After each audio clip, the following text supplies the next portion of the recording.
Those work. Right, good afternoon, everyone. Excuse me. So my name is Peter Main, and I'm sort of chairing this more general discussion. I'll come back to that in a minute. Just a little bit about myself. I am, as Lucy said in the introduction, head of physics, but I'm also chair of the Faculty Equality and Diversity Committee. But I've been living with diversity for a long time. I worked at the Institute of Physics for 13 years and invented Project Juno, for example. And I've also been working with Athena Swan. I was on their steering group for many years, so I know quite a bit about that. So we're going to throw it open to the audience for a sort of more general discussion. We always do this on Ada Lovelace Day, just to talk about gender and more diverse issues. I am going to abuse my position as chair in two ways. One is I'm going to tell you a little bit about a project I'm involved with. We'll perhaps do that later. And secondly, I'm going to ask the first question to set us off. But when you ask a question, there are three rules. Please say who you are. No one has done that yet, but it's nice to know who you are and perhaps what you're doing, whether you're a student in which department. Secondly, no whinging, right? So I say this every year, no whinging. You're allowed to be constructively critical, but you're not allowed to complain. And thirdly, you must use the microphone, of course. So my first question, which I think is a difficult one, and it sort of comes back to the first presentation, but it's relevant, I think, to everything. So you listed all the sort of Athena Swanny things, and that's what I'm very familiar with those, and I'm pleased to say, actually, we're doing most of them in King's.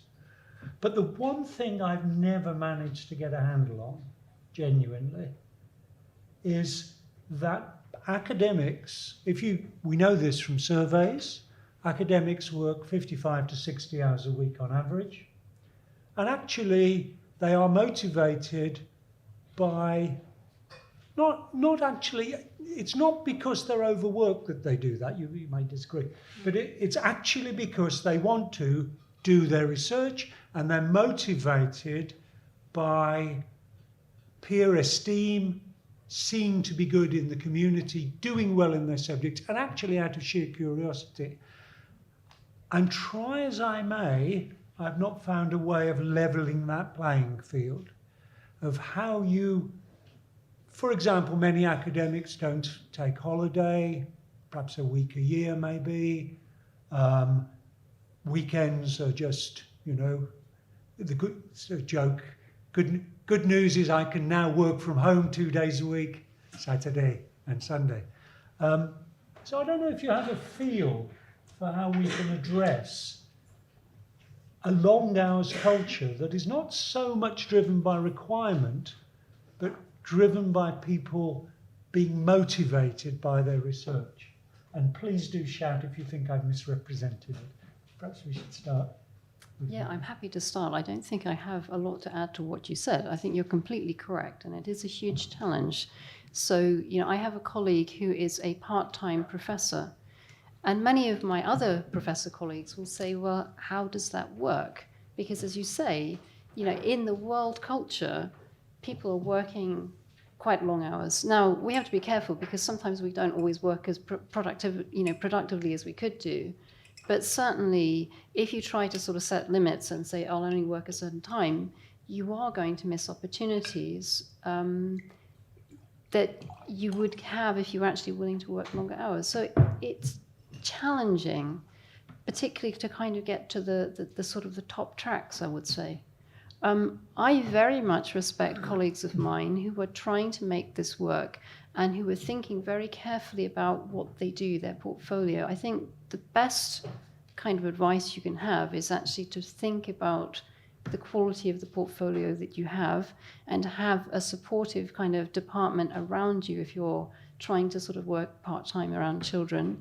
So yes, it doesn't mean to say that you cannot do a share of teaching or not do some management, but we can at least try and actually make sure that you get a good mixture of portfolios.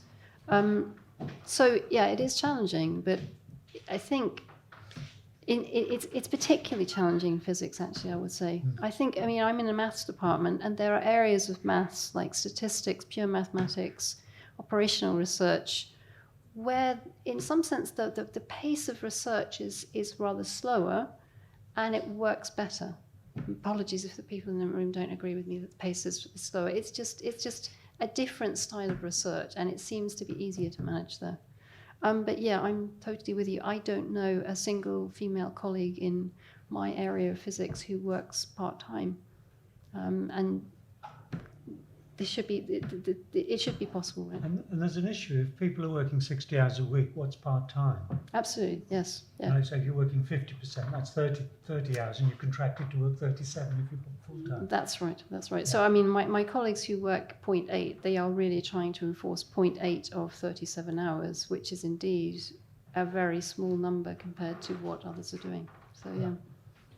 Any thoughts? Yeah, and just to add, I think there's also the risk that if you are working part-time, a lot of the time you're actually working full-time hours, Yes. or putting the full-time work in during those hours. You're actually working twice as hard, or you're not taking the break, you're not taking your lunch break. And I've seen that happen with many colleagues, so it's important to make sure that management or even academia as well, your department, are aware that you're working those part-time hours, but to make sure you're actually putting the adequate hours in that you need to and not working over that. Thank you.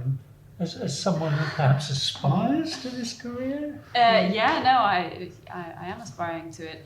I think it's, I think when you speak to a lot of early career researchers and people that were recently early career researchers, I have hope that it's, it seems too easy to say, but that the change will come.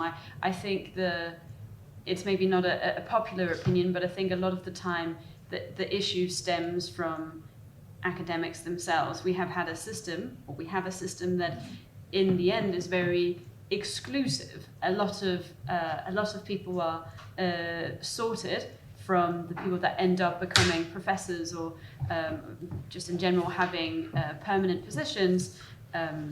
Part of that is what you mentioned, Marika, that the women that are sorted out saying, well, I have other things going on in my life that are perfectly fun to do, that don't that don't require me to move for 2 years to the other side of the planet and then move somewhere else and wave goodbye to my family and the hope of ever having children.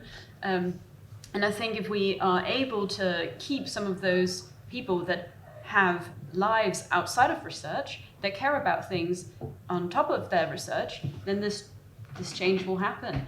I think that the issue right now is that only the people that are willing to sacrifice everything for their research are the people that end up in those positions.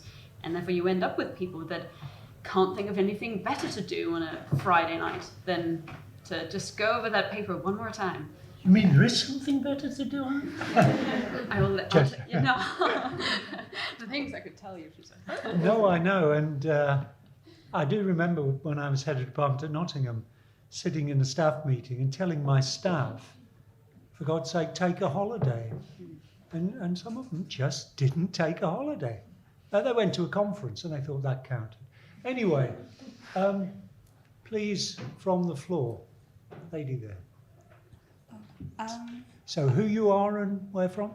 I'm Lena, and I'm from the Department of Physics and Photonics. I was going to say about women in science and like women role models. I find for me it's not as important to see a woman role model because like for me that's just half the story because I'm also black, so to me it's just as good as seeing someone and being like, oh, they have the same hair color as me. So I don't really focus on that, but I really focus on like, are they a good person? Because if they've like got morals, then they'll treat me right. And like microaggressions happen for like girls and guys. And so if they're morally a nice person, like sexism, microaggressions, all of that stuff will be out the window. So I wonder if like it would be better to emphasize on that, and I feel like that would be more inclusive. Yeah. Okay, there was someone whose hand shot up in the orange. So is this on the same topic? So we have a couple of questions before. I agree again with what you're saying, but I think coming from the same angle, the reason that we think that is because we don't have role models. like, we don't have a choice. Like you're saying, you choose people who have good morals and all of that, but if we didn't choose those people, who else would we choose? Like, I can't think of a single, like, it doesn't come to mind a single black female, like, right now there are, like, no black female professors of chemistry in the entire country. Like, I couldn't choose a role model in one if I wanted to, so I have to choose. It's a different type of role model. Like, there are role models that you compete, that are people that you aspire to be like, and then there are people that enter spaces that you don't think you can enter. And you don't necessarily have to like them or anything, but you can at least be like, okay, they opened a door that I can then pass through. It's a different type of role model. We're not saying that you have to love every black female physicist and they have to be like your second mother or something. But just them existing, even if you don't like them as a person, makes your position better. Like, you don't have to be the first. You don't have to be like the idea of, like, you know, the fish in the, I forgot the statement, but yeah. You don't have to be that person. You don't have to be the only one there. There's a support network. I think that's the point of that role model, if that makes sense. Okay, let's hear what our panelists think. Who wants to go first? So I find the discussion of role models really interesting because as I was coming through, it just never occurred to me because there was no role model, right? I'm a minority in a number of different ways, you know, sexual orientation, religious background, working class, first generation, mudblood, you know, in my, you know, ancestry, I mean, you know, different European countries. As I said, I was lectured by one female. I didn't especially like her. I didn't really register her gender. I mean, you know, I only registered what she was like as a lecturer. So I wasn't looking for somebody who was sort of like me. But in retrospect, what was important was the people who were actually supportive, who happened to be white males, a similar age to Peter, you know, and they were people from very privileged backgrounds, you know, came from public schools, very different to me, but they were nonetheless. So I think I'm coming back to your point that actually for me personally, it was actually that they treated me with respect. Now, your point of, well, but if there had been people in the room like me, would that have helped? Maybe they just weren't, so I guess I made the most of what was available. I think it's really important to have a mixture. In fact, we know that when we do mentoring, that it's actually good to have sometimes good to have more than one mentor, right? So to have somebody who's got shared experiences with you, because they've got the same ethnic background and so on, and somebody who's got different experiences, and that you can get things from both sides of it. Yeah, that's a good point. I think there's also a special confidence that comes with knowing that you belong in a room. And like you said, you need somebody to open that door for you, to make sure that you see somebody that looks like you in front of you, to lead you there. So I think you do need role models growing up, and it's at that young age that it makes such a big difference. But also not just for you, I think, coming from a BME background, in the UK only 7% of all engineers are from a minority ethnic background, which is extremely low. So that needs to change. And I think role models are a big part of getting us to at least 50%, or really increasing that going forward in a big way. But I think role models, like I said, not just for yourself, but also for people around you. So you need to make sure that your parents know that there are successful careers out there that aren't just being a doctor or a teacher or a dentist or a pharmacist, which are brilliant careers, but there are also other opportunities that you can consider, and you can be successful in them as you graduate. Can I just say thank you for saying much more eloquently what I was trying to say before. The point that I was taking from Eva was that there are people that influence you in your personal life and that encourage you, which often I think, hopefully includes your parents. And for most people that will include a mum and a dad. And I think my dad has been very encouraging to me, specifically towards science, because he's always been a bit of a science nerd. But there was nothing about necessarily my dad being into science that made me think that women can do science, or that made me think that that there is a space for women in physics necessarily. In many ways, I just thought my dad has unreasonable belief in me, which. So I agree, it's a different mechanism, and I think it's important to have both. When we talk about implementing role models on a structural level across universities or with Rocket Women or whatever. It's this the other type of role model. If like Margaret Thatcher, obviously first female prime minister, not a great champion of women in general, not a great champion of women. She remains, however, the first female prime minister, and I think that is still breaking mold that needed to be, or breaking ground, or whatever it is called, that needed to be broken, even if she wasn't a champion of women in the way that you might have hoped. But hopefully it means that because she was there, the next person, will be not the first one in line, but then the next one. And I think that also has value, even if there isn't much other value to that particular ancestor. So as the grey male on the panel, I'm going to sort of ask a question. Maybe I could feed it back to the two questioners, but I come from a very modest working class background, and I have to say throughout my life I feel it, and I see discrimination. And it's a bit like when you were saying when you started out, I mean, everyone was posh, right? Everyone was posh. They were all from Oxford or Cambridge. None of them had an accent, as I did and still do. And it was noticeable, and I've seen throughout my career, as a relatively senior physicist, the old school tie still works all the time. And that's just to give me some credentials as being someone who's not entirely on the wrong side. But my question was this.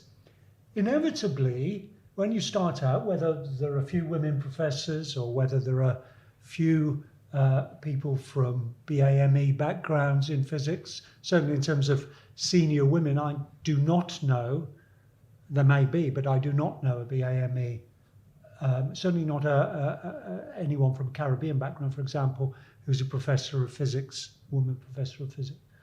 So there are, but what can I should say this, Haranya yeah. Pires, she's not from Caribbean background, but she is a BME woman, very, very high profile woman. So. Yes, I know. So just to say, there's some people, Yes. But the question I wanted to ask was, what, inevitably when there aren't any, and you're the first, or one of the first, you're going to be breaking ground, and there are not going to be the role models, right?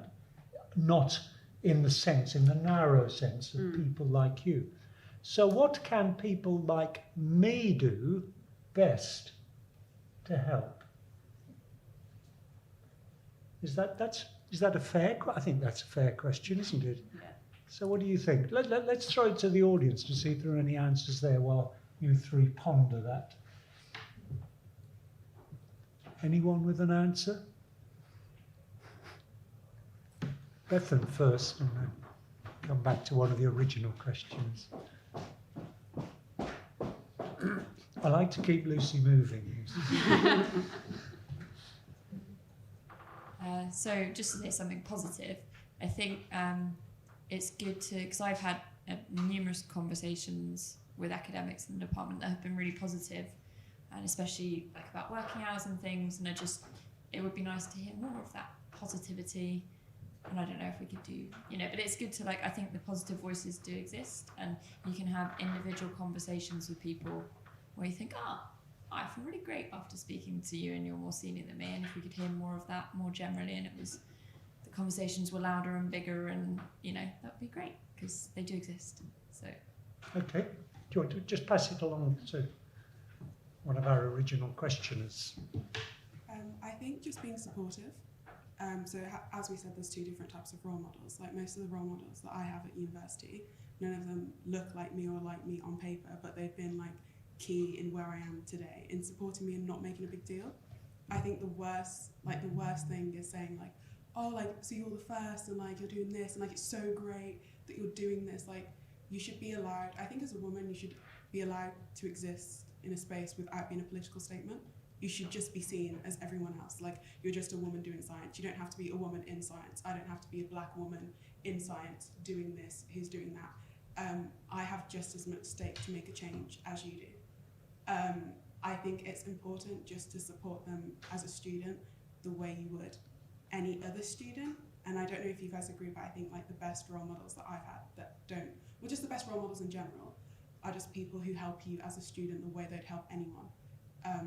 I don't buy into this, which is where I do get where you're coming from with the whole, like, it's about morals and all of that. But I don't like feeling different because you've just increased this whole imposter syndrome that I don't deserve to be here. Even if it came from a good place, it doesn't feel great when you're receiving it, so.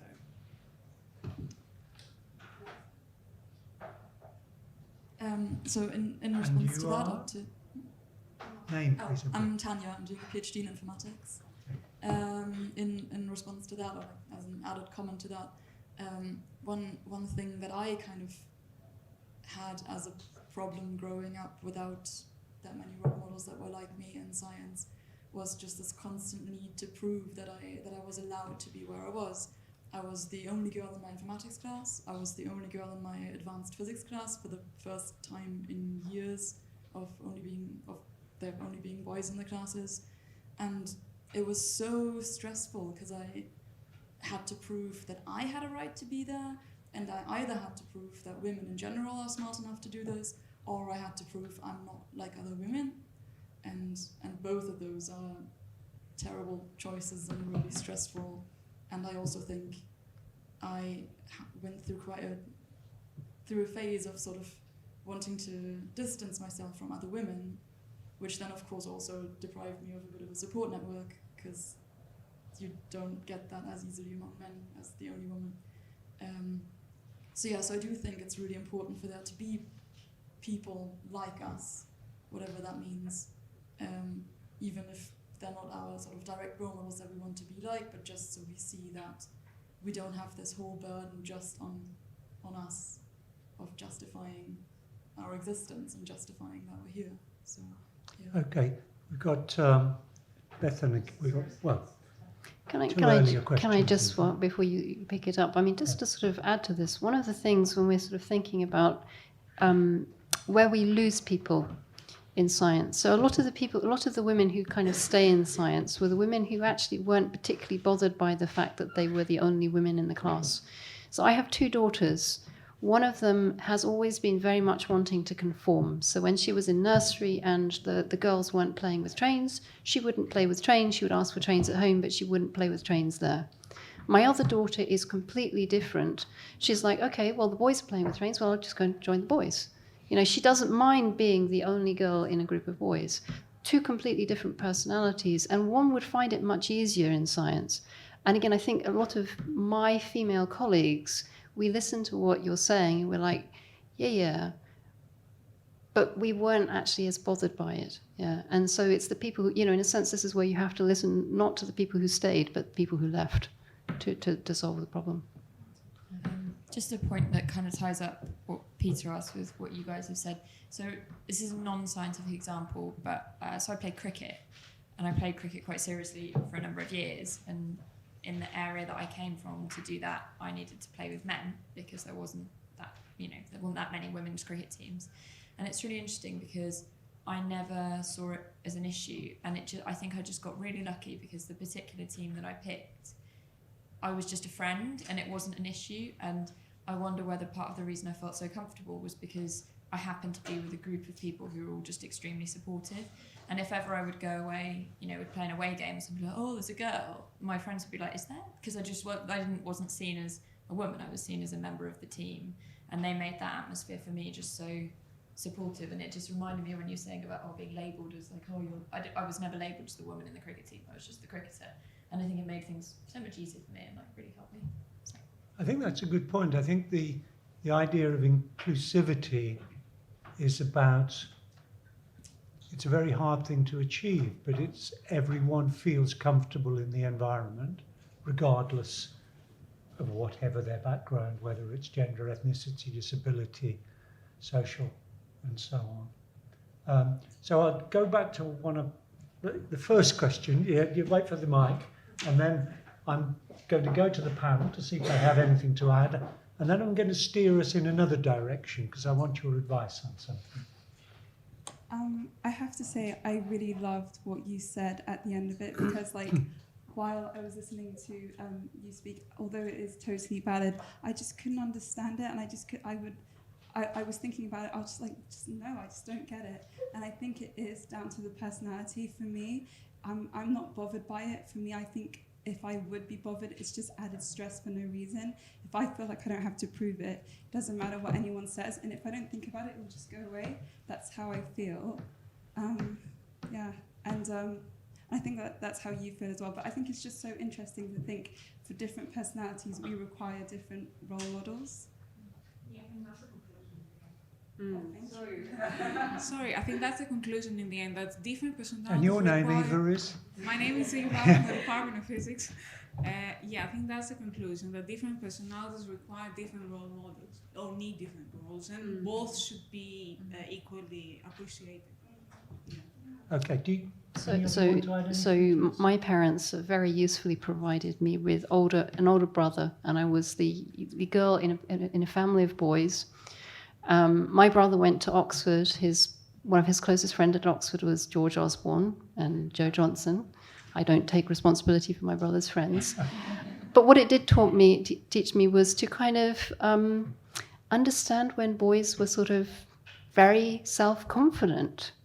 And I think I'd be quite good at dealing with Boris Johnson, actually. And I never thought about this when I was like 19, 20, 21, but it was really, I kind of immediately, because I had that background with brothers, I kind of knew when guys came out of exams and like, oh, yeah, I aced that. That was super easy.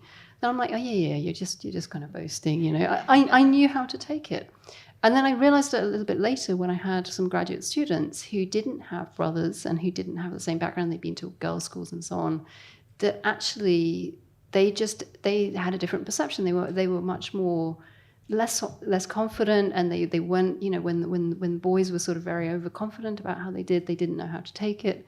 So it is very much, you're very much a product of your own kind of circumstances and upbringing. And I think that feeds into what gaps you have in terms of role models.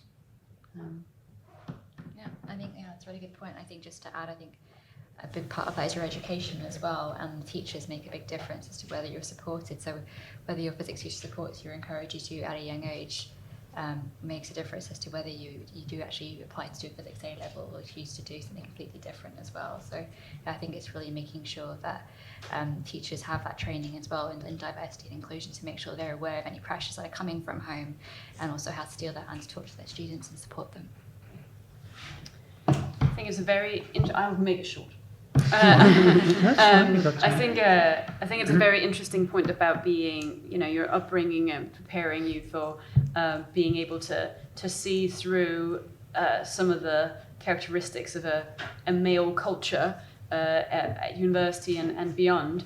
But as you also pointed out, Marika, not everyone has this, right? And so I think it's I think the crucial thing, and I think this goes back to your original question, that we need to do, and I guess that male allies need to do, is to be able to embrace the people that just want to be the cricketer rather than the female cricketer, and also to provide that support for the women that feels, or the minority, any kind of minority, that feels the isolation maybe more keenly and sees it more keenly, and feels ostracized by it. I think that's probably and not to let the people that aren't bothered by it necessarily set that this is the whole tone. Well, if you just block it out, it's fine. I'm happy being one of the blokes or whatever. Which when that might not fit for all people, and we should listen to the people that maybe struggle the most.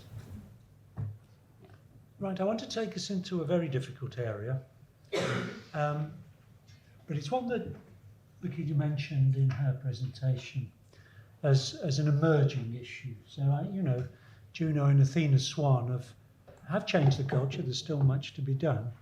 But I think one of the areas that's just emerging is bullying and harassment. And there are lots of things we can do. We have training specifically on bullying and harassment, and one can, raise awareness. One of the biggest difficulties we've found is how to deal with complaints. And what I mean by that is you can have someone who complains and just wants to talk about it, and that's fine.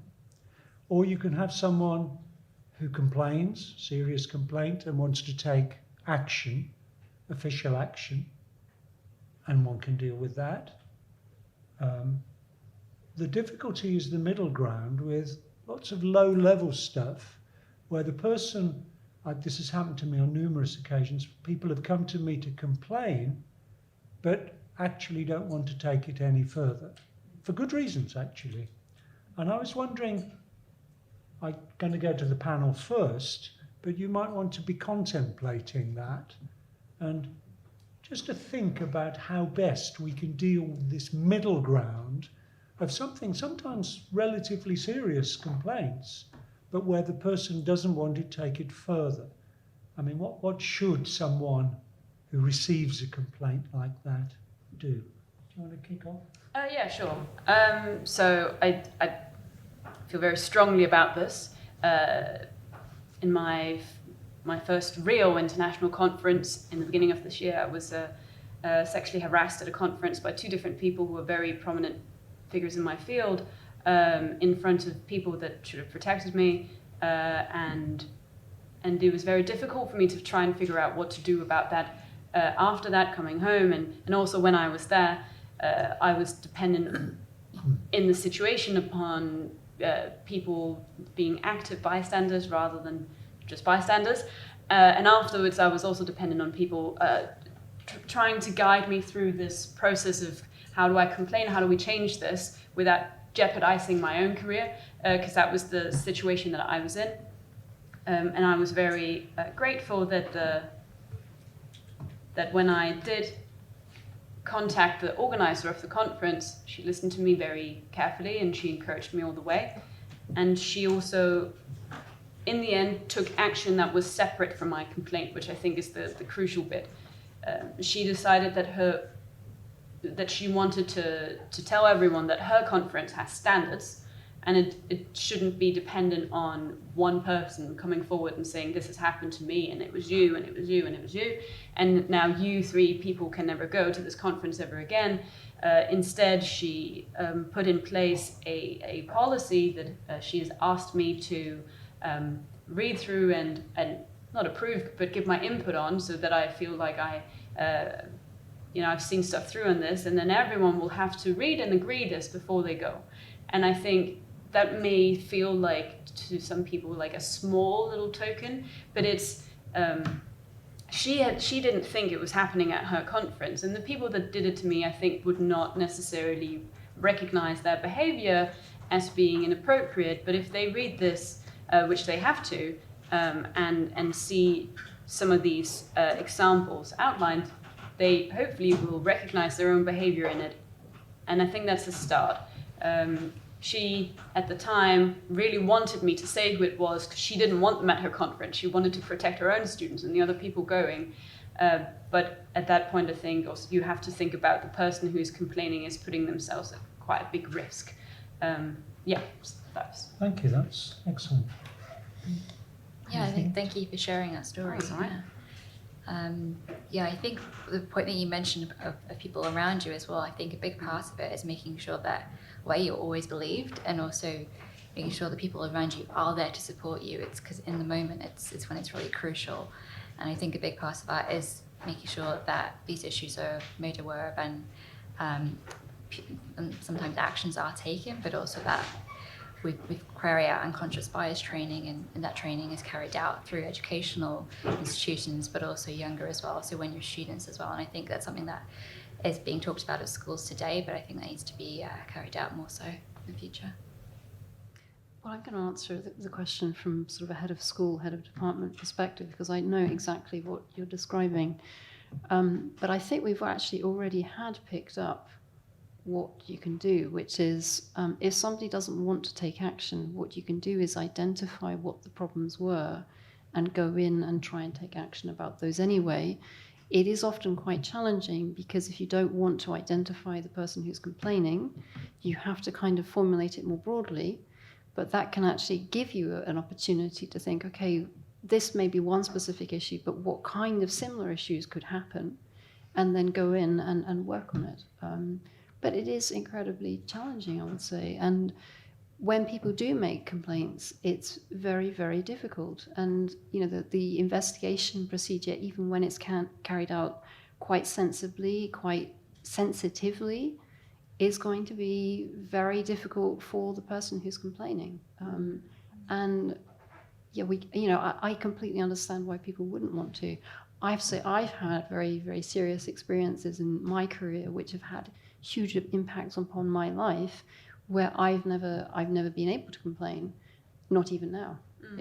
Not even as quite a senior woman, because it would have too much back reaction upon me. But also going through a court case, a police case, etc., would be very, very, very painful. So, yeah. And one would have to say that the track record for the whistleblowers is not good. Absolutely. Many years ago, before we set up Juno, we did a series of site visits to university. We might have even visited Cambridge when you were there. Right? It was around the right time. We found some shocking practices, actually, that had been allowed to go on. I think we uncovered 3 cases of harassment that the department did not know about, and 1 case of serial harassment where they were fully aware of it and had allowed it to continue. In all cases, they were all women who were being harassed, and they'd all left the department as the only way they felt they could deal with it personally. And that's not criticising, that's just a statement of fact. So you have the question, you've heard our panellists. Thoughts from the floor, please. Hi.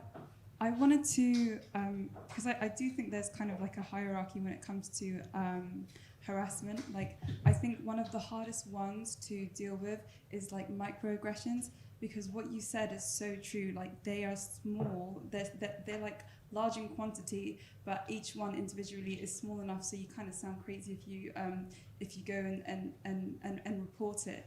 And so I found when I was doing my undergrad, I was getting some passive aggressiveness from a colleague, and I tried to complain about it, but my head of department was like, are you sure it's not in your head? You can kind of get over it. So what I did do at the end was I just YouTubed how to deal with passive aggressive people, and it gave like really like quick statements that you can say, and it kind of just froze them off, and it worked. So I wanted to ask how, when it comes to like the smaller ones, which are like large in quantity, but each one isn't really that intense, what's the best thing to do? Should you complain, or should you kind of like tell yourself you need a backbone and deal with it on your own? We'll go to the panel, but I just see if there are any other contributions before. There's someone at the back in the middle.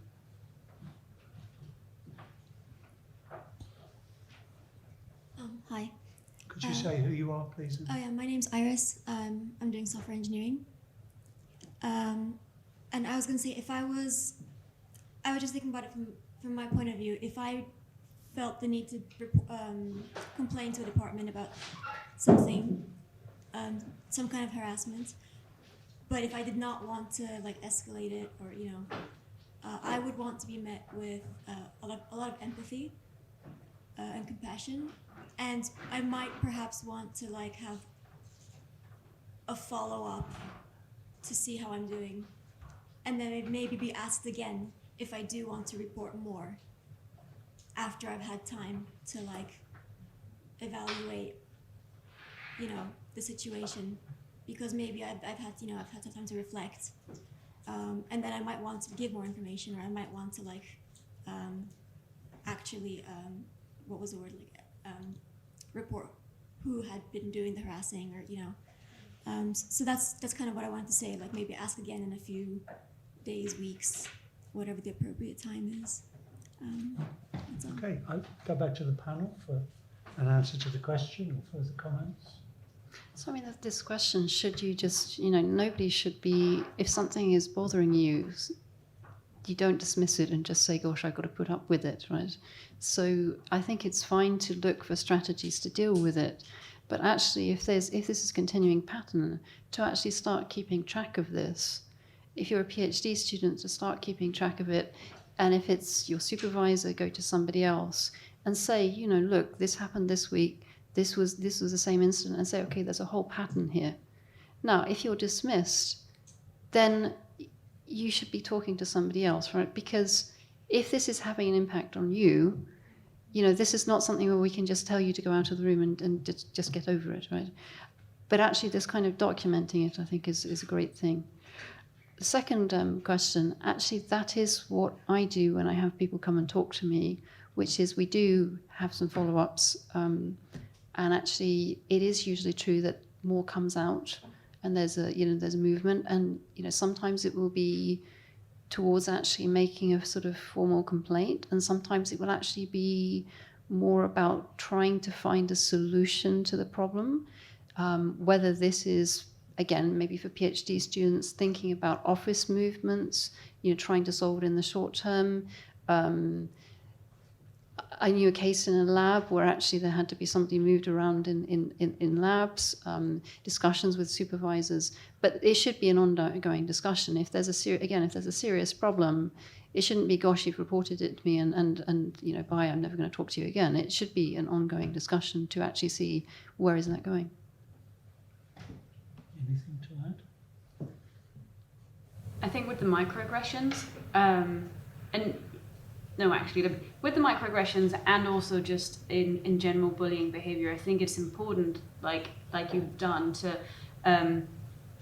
recognize that before anything is a pattern and it just happens to you, like you're an adult and they're an adult and you're totally entitled to tell them if they're behaving in a way that is rude to you. You're totally entitled to say, don't speak to me like that, or don't shout at me, or don't touch me without asking, or any of these things. I think we often forget that, especially I think women forget that they're allowed to stand their ground and say no, essentially, even if it is to a small thing. We don't have to endure that. When it becomes a pattern of someone doing it over and over again, it can be, like a colleague or a supervisor or just someone else who's more senior or whatever, and you worry a little bit about how you should progress. I think it's, like you say, keeping track of it is a good thing. Because it's sort of awkward, because I do think there should be some sort of, I think it is useful to keep evidence. I think it is useful to talk to other people about it and to, because you can't just go and say, oh, well, they're being a complete arse to me all the time. Like, that's not going to be, how is anyone going to deal with that at all? I think it's much easier for you as the person who's being attacked, harassed, bullied, or whatever, to say, no, actually, this is happening, and this has happened. Like, this is gendered, this is racist, this is just plain bad management or bad behavior, and I don't have to go through this. But at the same time, obviously, there is situations where you feel like, well, maybe you're quite. You're in a position where you don't feel like you can come out and accuse somebody because you're in maybe you're in a position in your PhD where you feel like it was not good time to shift supervisor, or maybe it's just before you have to give a presentation where this person is giving you a grade or something like that. And I think, and that maybe comes back to your question as well, I think it's a bit, for me, it's all about the structure around you, like the university or the department, whatever, having standards of what's appropriate behavior. And I think it's totally okay to say, for someone maybe in more senior management, to say, look, we've heard a few things about like the way you've been acting, and this is not necessarily an accusation, but what's your side of the story? And maybe we can figure out a way that it's resolved. I think we have to remember that we're all adults, and we should be able to go to work without having to, and study without having to endure people talking down to us or being mean. I don't think we have to suffer that at all. Right, thank you. I'm just going to raise, this is me abusing my position again, I'm sorry. But I just want to raise something, because when we were talking, about the 20% you were mentioning of women. And of course, the reason there are 20% women, and actually, in going from A-level through to lecturer and increasingly to senior lecturer and reader, not quite a professor yet. That 20% persists. Not so much in theoretical physics. No, but... They were less than 10%, yeah. But in biology, for example, it's much worse. Yes, no, absolutely. I think, and for those who don't what- know it, I think that's a really interesting point, that biology starts at above 50% and it drops very, very fast. Yeah. And the professorial It's is not much so better. different, Yeah. no. And but that wasn't my point. So my point is that if you want to address the 20%, you have to go to the schools. So King's is a founder partner of a school kite mark called Gender Action, which is not actually about physics or STEM. It's about all subjects, and the purpose of the project, and we have a London pilot going on at the moment, is breaking down gender stereotyping in schools. And some work that I was involved with and many others has indicated that there's a lot of gender stereotyping in schools from primary upwards, and that almost nothing is being done to address it. So we've started this project. If anyone's interested in it, they can talk to me, or if you're interested in volunteering to work with schools, Bethard, who there is waving, is coordinating a group of volunteers, and actually next year there'll be an undergraduate credit-bearing module for people who want to work on that. I just thought I'd mention it in this forum, because obviously it's people interested in that sort of thing, and it's a new way to challenge this 20%, because all the efforts that people have made so far have failed because they've been doing the wrong thing. So I just wanted to leave that with you. Can I just add to that one, though, that one of the things I find fascinating, and I think we have at least one Greek in the room. You're Greek, yes, there you go. So, in Greece, my husband's Greek. We've got lots of Greeks one in Greek, yeah. physics, So, if you look, people say, gosh, it's inevitable, women just don't like physics. And actually, if you look in countries such as Greece, at undergraduate level, it's actually up there. It's sort of close to 50%. Right now, it deteriorates very rapidly after that for the kinds of reasons we've discussed, but it's just cultural. Yeah. It's not an accident, actually. My ancestry is Jewish, and maths and physics highly prized within that kind of ancestry. That was certainly a factor. It's kind of contrary factors, so something which was raised earlier, of, gosh, you should become a doctor. Well, for my family, it's like you do maths and physics and you become, maybe an engineer, but, those are the subjects, those are the valuable subjects. So we are culturally very different to Greece, but we're not that different. And yet it's just ingrained in Southern European culture that, people do go and study maths and physics. Yeah. In my more flippant moments, I point out that there's a strong correlation between participation in physics and average temperature. And in fact, in Iraq, before things happened, there were far more women. Romania, there are more women than... And Iran is another very interesting one. So I've been asked to lecture in Iran a number of times. I think they think, British, female, Jewish ancestry, sexual orientation as well, while they're kind of ticking all the kind of forbidden boxes here. And you lecture, and there's tons of women in the room. And so, yes, there will be Muslim women, and they will be, obeying sort of, Islamic law in the way that they're dressed. But actually, there's still tons of women in the room. Yeah, we've got a couple of minutes left. Stephen, if you could say who you are. I know you're Stephen. Stephen Gilmore, Head of the Department of Mathematics. On this point, I have heard it said that the countries where there's higher female participation in subjects like physics and maths are also the countries where these subjects are seen as being less prestigious. Is that true, or can anybody have good evidence to contradict that? I don't think it's true that in Greece maths and physics are less prestigious, actually. I mean, maybe the Greek and... Yeah. Yeah, it's... I mean, this is... Yeah. So it's still sort of culturally, Greeks are very proud of their heritage of mathematics. So it is still very prestigious, I would say. I would say that exactly. If we take Greece as an example or as a country, because they feel like science started from ancient Greece and philosophy, I think actually they push people in engineering, and it's very important of having people studying science degrees, both male and female. There's a question 2 rows back, 3 rows back. Hi, I'm Rowan. I'm from Saudi Arabia, and yes, they are less prestigious, but also like the majority of women go for like science and technology, and in their undergrad, but then just end up doing something completely unrelated. But that's mainly because of the opportunities, so they don't really get any opportunities, and like except for things like computer science maybe, but for like physics or chemistry, then no. Sorry, it's not really a question, I'm just thank you. Okay, I'm going to draw matters to a close now. We're going to do a number of things. I'm going to thank our really excellent panelists. It's been a very, very good session. So really, thank you very, very much. Thank the audience. I would have liked to have seen a few more men in the audience, but nonetheless, thank you for coming along and for the excellence of your contribution. And perhaps above all, thank Lucy for organising it all, as she does every year.